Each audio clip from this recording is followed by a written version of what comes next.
पूरी दुनिया में मांस व चंद इलाकों के अलावा मच्छर हर जगह पाए जाते हैं। लेकिन एक छोटे से चीनी कस्बे डिंग वोलिंग को ये मुनफरिद एजाज हासिल है कि यहाँ पर मच्छर बिल्कुल नहीं पाए जाते। हालांकि ये घने दरख्तों, तालाबों और छोटी छोटी झीलों से घिरा हुआ एक छोटा सा कस्बा है। इस हिसाब से यहाँ सारा साल, खासकर गर्मियों और बरसात के मौसम में मच्छरों की बहुतायत होनी चाहिए थी।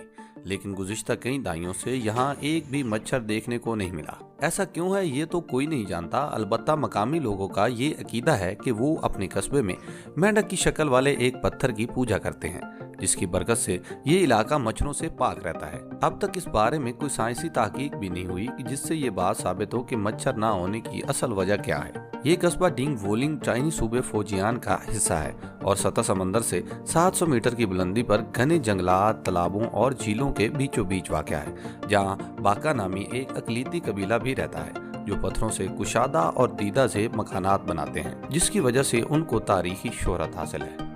आज से कुछ साल पहले तक तो ये कस्बा इन्हीं मकानात और पत्थरों से तामीर की गई ये अजीबो गरीब इमारतों की वजह से मशहूर था।